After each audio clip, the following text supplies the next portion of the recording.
শাহবাগে যাবো কি যাবো না সেটা তো আমি এখন বলতে চাচ্ছি না। আমি এর চেয়ে অনেক উন্নত যেটা কিনা আমাদের দেশে আর অনেক মানে সম্মানের জায়গা আছে না, আছে কিন্তু আরো অনেক বড় সম্মানের জায়গা আছে, আমি ওখানে হয়তো যেতে পারি। আমি তো তাকে চিনি না, মানে আমি এরকম কাউকে জানি না। যাই হোক, তাকে তো আমি সরাসরি দেখি নাই, ওইভাবে তো তার সাথে আমার পরিচয় নাই। আচ্ছা, একটা মানুষের সাথে পরিচয় না থাকলে কি তারা ভালোবাসে?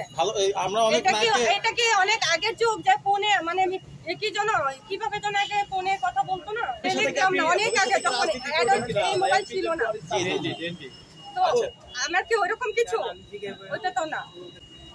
সাদ্দাম হোসেন নামে আমার জীবনে কেউ নাই, তবে আওয়ামী লীগের একজন নেতা হিসাবে আমি তাকে সম্মান করি। সেই হিসাবে আওয়ামী লীগের সবাইকে আমি সম্মান করি, কারণ আমার রক্তে আছে আওয়ামী লীগ।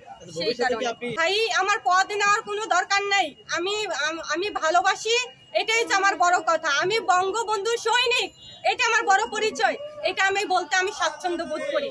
আচ্ছা, আমি বলি তাহলে, আমি যদি ক্ষমতায় যখন, এখনো আমার নেত্রী কিন্তু বলে নাই যে আমি পদত্যাগ করেছি। আমার নেত্রী কিন্তু এখনো এই দেশের উনি কিন্তু প্রধানমন্ত্রী আছেন। যারা চক্রান্তকারীরা তখন ওরা বলেছে। আমি এটা বলতে চাই যে আপনি যেটা বলছেন যে সারা দেশের মানুষ স্বৈরাচার বলছে, এটা ভুল ধারণা। স্বৈরাচার সারা দেশের মানুষ বলে। আচ্ছা থাক না, উনি লাঠিতে বলছেন। আমি আপনাদেরকে একটা বিষয় দেখাইতে চাচ্ছি।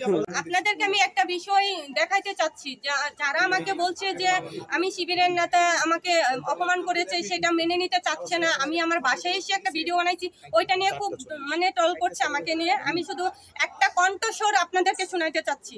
এই যে আমাকে এই অপদস্থ করেছে, কে করেছে, এটা আমি আপনাদেরকে শোনাইতে চাচ্ছি। আপনারা যদি শুনতে চান আপনারা শুনবেন।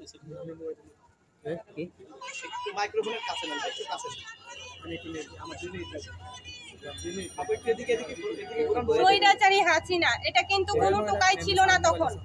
এই কণ্ঠটা কিন্তু কোনো একজন ওইখানে যারা ছিলেন তাদের মাঝখান থেকে আসছে। তার মানে যে আমার সাথে বার্গেন করেছিল, সে প্ল্যান করে আমাকে এই বাচ্চাদেরকে দিয়ে অপমান করানো।